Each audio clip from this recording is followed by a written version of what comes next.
वाहेगुरु जी का खालसा जी फतेह। जय श्री राम।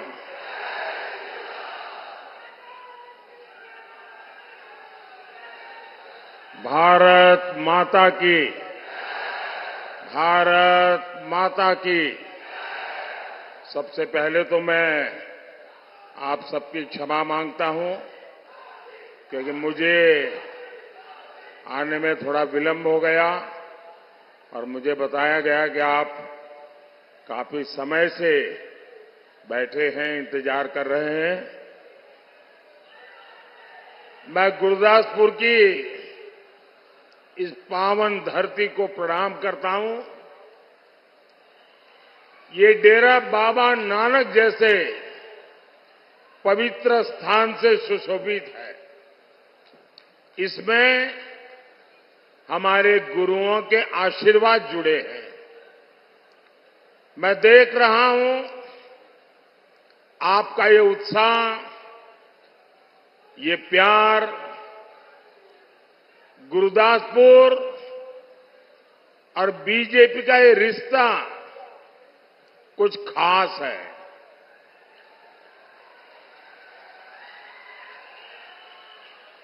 मैंने पंजाब में काम किया है, बहुत पुराने साथियों के साथ काम करने का अवसर मिला है। हमारे कंसराज जी हो, मदन गुप्ता जी हो, ऐसे अनेक नाम है जिनके साथ लंबे अरसे तक मुझे यहां कार्य करने का अवसर मिला और यहां 4 बार सांसद रहे मेरे बहुत ही अच्छे मित्र विनोद खन्ना। हम कंधे से कंधा मिला के काम करते थे, लंबे अरसे तक साथ में काम किया और मैंने देखा था कि वैसे तो ये सेलिब्रिटी दुनिया अलग होती है, लेकिन वो जमीन से जुड़े हुए थे। उनको यहां के विकास कार्यों के संबंध में बारीकियों से हर चीजों का पता रहता था और मंत्री के रूप में भी अटल जी की सरकार में उनके योगदान की चर्चा आज भी ब्यूरोक्रेसी में होती है। उन्होंने अनेक पुलों का निर्माण करवाया, अनेक रास्तों का निर्माण है विकास के कामों में, और गुरदासपुर के लोग तो आज भी उनके कामों की सराहना करते हैं। गुरदासपुर का तेज विकास हो, पंजाब का तेज विकास हो और देश का तेज विकास हो,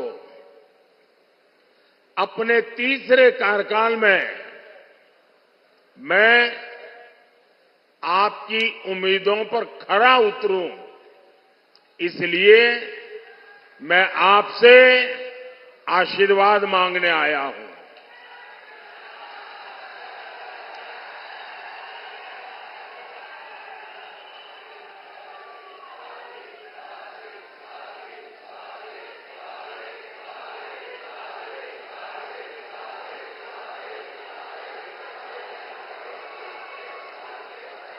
साथियों, 2024 का चुनाव ये देश को नेतृत्व देने का चुनाव है। आज एक और बीजेपी और एनडीए है। विकसित भारत का स्पष्ट विजन है, राष्ट्र प्रथम का संकल्प है, 10 साल का ट्रैक रिकॉर्ड है, भ्रष्टाचार पर कड़ा प्रहार है और दूसरी ओर इंडी गठबंधन है। गौर सांप्रदायिक, गौर जातिवादी, गौर परिवारवादी, ये कांग्रेस झाड़ू वाले, ये इंडी गठबंधन के लोग, ये देश की जनता को पता नहीं क्या समझते हैं। क्या देश की जनता समझदार है तो उनको लगता नहीं है क्या? आए दिन जनता को मूर्ख बनाने के लिए भांति भांति के खेल खेल रहे हैं। अब आप देखिए, ये लोग दिल्ली में दोस्त होने का दिखावा करते हैं, भ्रष्टाचारियों को बचा रहे हैं, और यहां पंजाब में एक दूसरे को गाली दे रहे हैं। जनता भी जान गई है इन दोनों दुकानों का शटर एक ही है।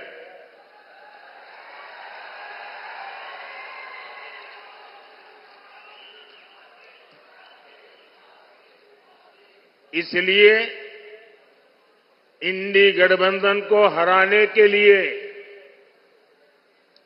आपको सिर्फ भाजपा को ही कमल के निशान पर ही बटन दबा करके आपके सपनों को पूरा करना है। और आपको भी पता है,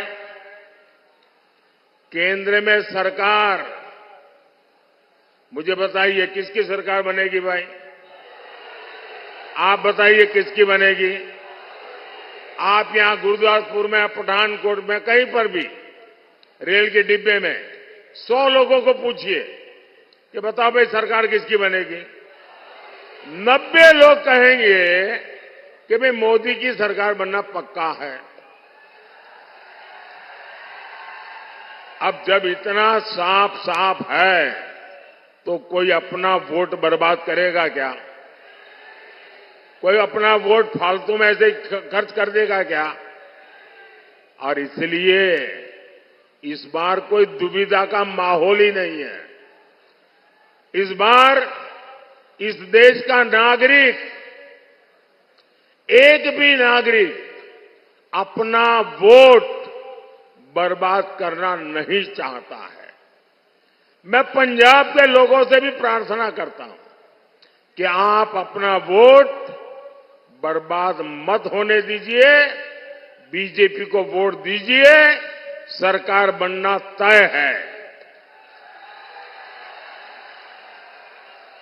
साथियों, इंडी गठबंधन के असली चेहरों को पंजाब से ज्यादा कौन जानता है? हमारे पंजाब को सबसे ज्यादा घाव इसी इंडी गठबंधन ने दिए। आजादी के बाद विभाजन का घाव, स्वार्थ के चलते अस्थिरता का घाव, पंजाब में अशांति का लंबा दौर, पंजाब के भाईचारे पर हमला, हमारी आस्था पर चोट।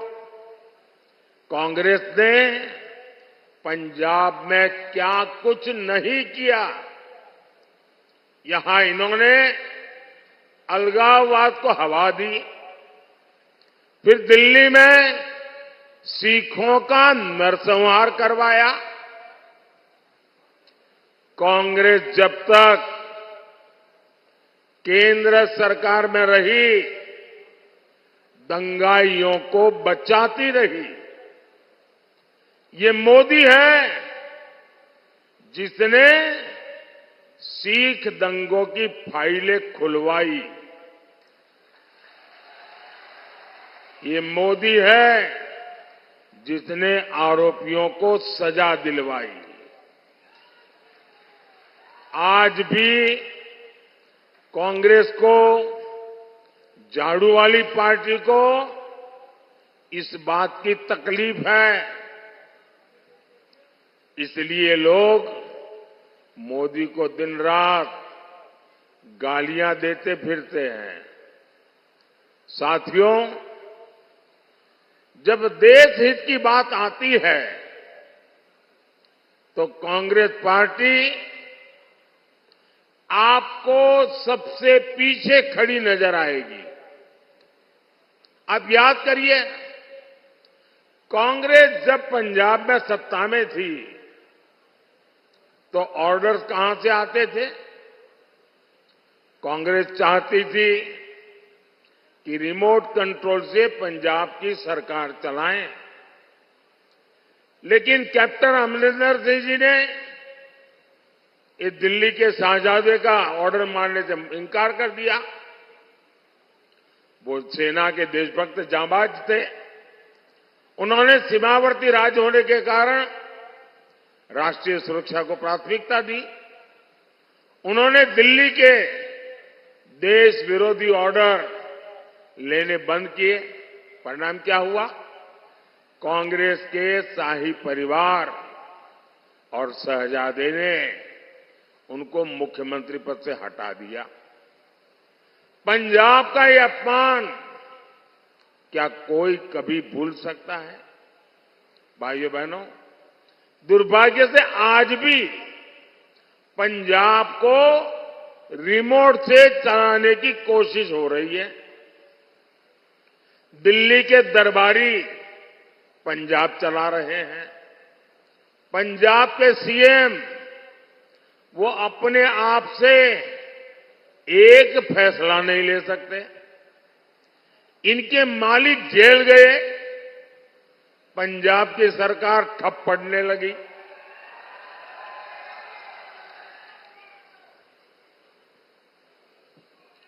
पंजाब की सरकार ठप पड़ने लगी।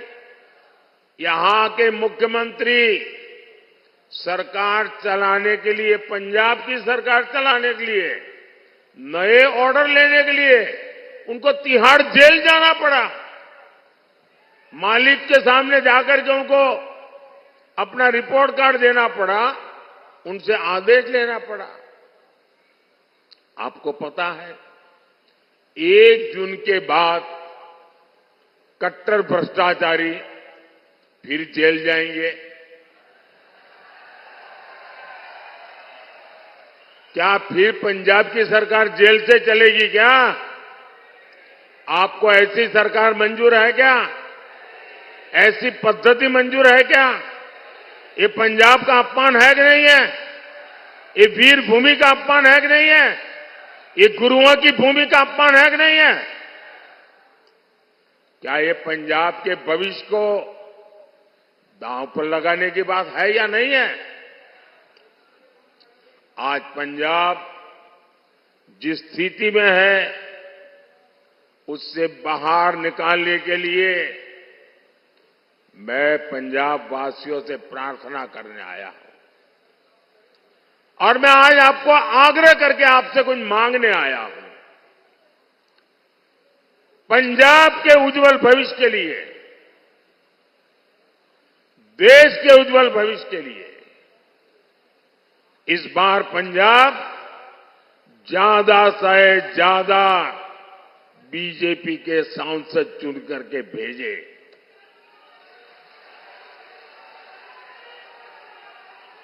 आप वोट देकर अपना काम कीजिए। 5 साल आपके सपनों के लिए मैं जीऊंगा। आपके सपने ही मेरे संकल्प होंगे। मेरा पल पल आपके लिए, मेरा पल पल देश के लिए। और मैं आपको वादा करता हूं, 24/7 फॉर 2047।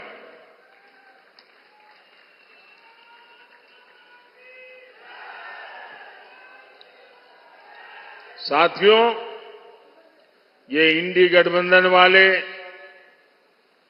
देश की सुरक्षा के लिए बहुत बड़ा खतरा है। आप देखिए, कांग्रेस का एजेंडा क्या है? ये कश्मीर में फिर से 370 लागू करने की बात कर रहे हैं। इन्हें फिर से कश्मीर में आतंकवाद चाहिए। इन्हें फिर से कश्मीर को अलगाववादियों को सौंपना है। ये फिर से पाकिस्तान को दोस्ती के पैगाम भेजेंगे, उन्हें गुलाब के फूल भेजेंगे और पाकिस्तान बम धमाके करता रहेगा, देश पर आतंकी हमले होते रहेंगे। कांग्रेस कहेगी कुछ भी हो, बातचीत तो करनी ही होगी। इसके लिए कांग्रेस ने अभी से माहौल बनाना शुरू कर दिया है। कैसे कैसे बयान ये अभी से देने लगे हैं। इनके नेता कह रहे हैं पाकिस्तान के पास एटम बम है। अब ये सुनकर के आपको हंसी आती है कि नहीं आती है? आती है कि नहीं आती? आपको किसी को भी पाकिस्तान के पास एटम बम है ये सुनकर के डर लगता है क्या? किसी को डर लगता है क्या? किसी हिंदुस्तानी को डर लगता है क्या? ये कांग्रेस वाले कांप रहे बोलो। क्या ऐसे लोग देश चला सकते हैं क्या? ऐसे लोग देश को सुरक्षा दे सकते हैं क्या? इनके लोग कहते हैं पाकिस्तान से डर करके रहना होगा। ये इंडी गठबंधन वाले पाकिस्तान की भाषा बोल रहे हैं, लेकिन ये भूल रहे हैं ये नया भारत है, ये घर में घुसकर मारता है।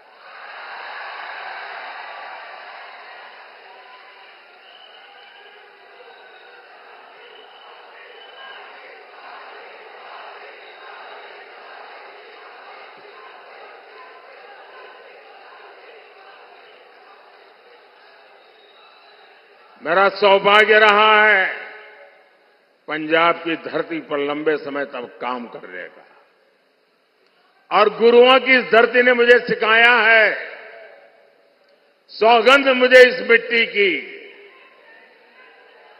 सौगंध मुझे इस मिट्टी की, मैं देश मिटने नहीं दूंगा,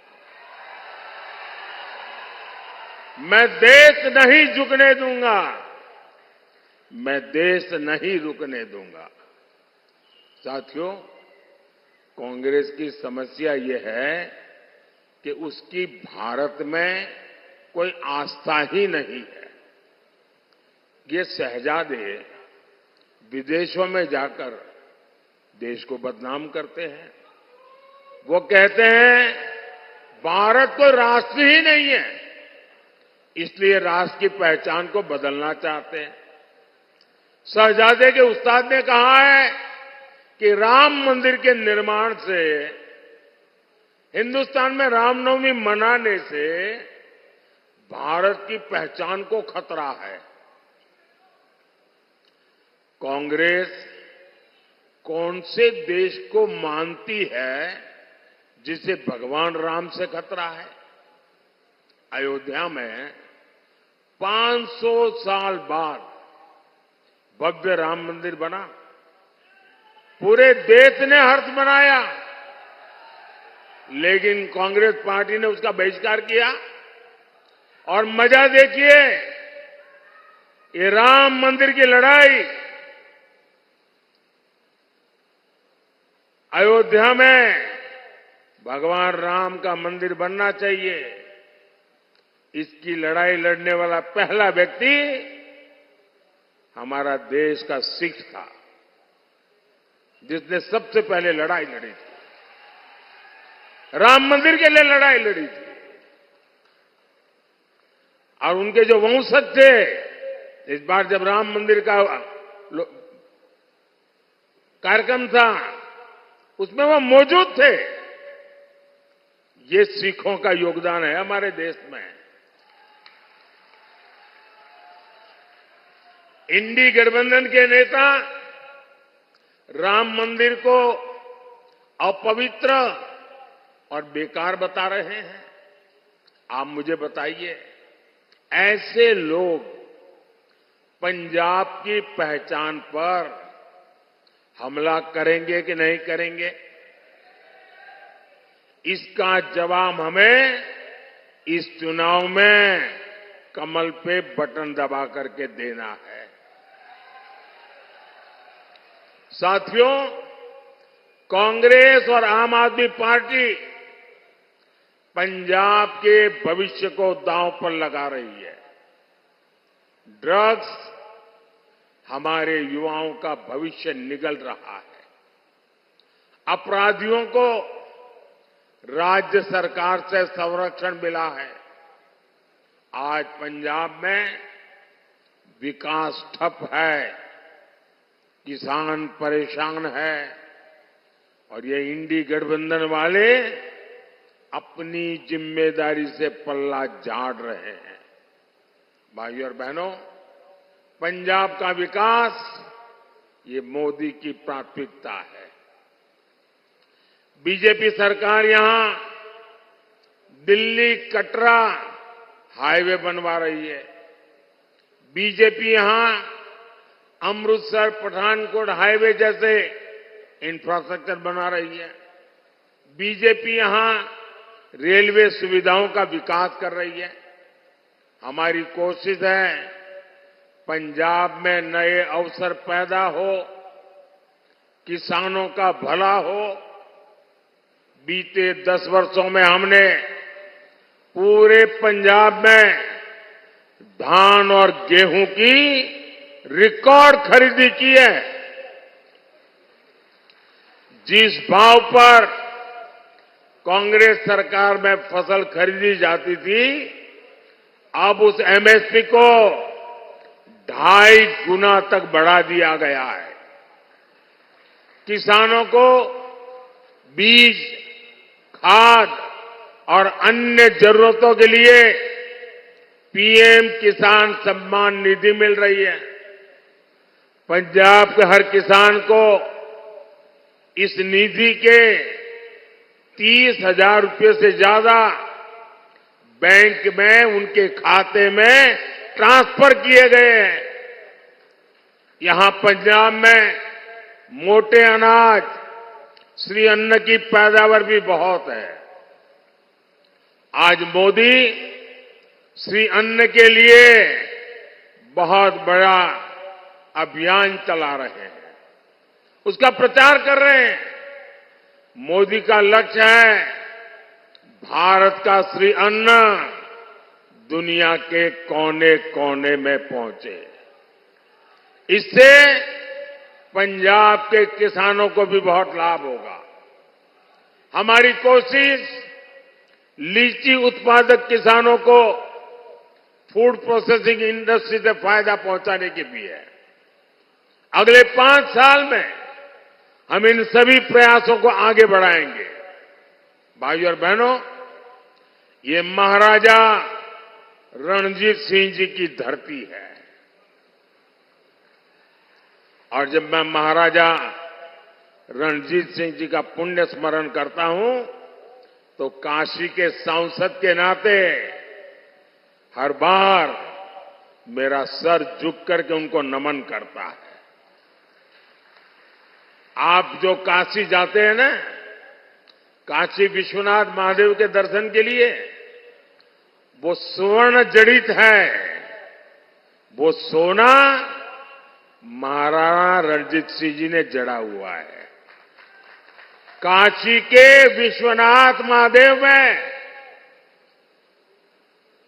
स्वर्ण जो जड़ा हुआ है वो हमारे महाराजा रणजीत सिंह ने जड़ा है।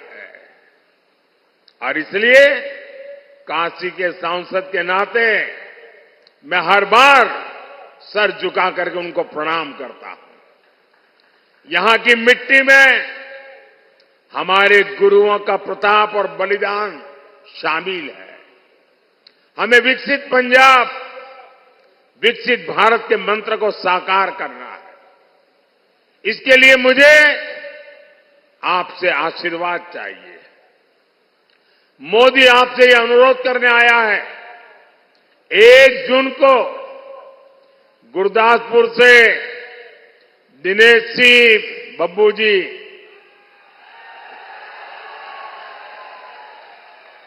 होशियारपुर से अनीता जी, अमृतसर से तरनजीत सिंह संधू जी, इन सबको कमल का बटन दबाकर भारी बहुमत से ये विजयी बनाइए। और ये हमारे अमृतसर के उम्मीदवार हैं तरनजीत जी। पिछले 10 साल में हम दोनों साथ में काम कर रहे हैं, सरकार के बड़े अफसर रहे हैं। अमेरिका में भारत की साख बढ़ाने में उन्होंने बहुत बड़ी भूमिका अदा की है। और सबसे बड़ी बात है, वो उस परंपरा के संतान हैं जिन्होंने सीखी के लिए जीवन बलिदान दिए थे, उनके संतान है। ऐसा परिवार के व्यक्ति आज भारतीय जनता पार्टी का कमल का निशान लेकर के आपके पास आए। मैं आप सबसे आग्रह करता हूं कि आप पूरी शक्ति से भारी मात्रा में हर घर से मतदान करने के लिए निकले, कमल पे बटन दबाएं और हमारे इन सभी साथियों को विजयी बना करके दिल्ली भेजिए। और जब आप कमल पे बटन दबाएंगे ना, वो वोट सीधा सीधा मोदी के खाते में जाएगा। और इसलिए मेरा आग्रह है कि आप घर घर जाइए, ज्यादा से ज्यादा, 1 जून अब दूर नहीं है, हमने पूरी ताकत लगानी है। और हर परिवार को ये भी कहना कि अपने मोदी जी गुरदासपुर आए थे और मोदी जी ने परिवार के हर किसी को नमस्कार कहा है, तो मेरा नमस्कार पहुंचाओगे? बोले सो निहाल। बहुत बहुत धन्यवाद।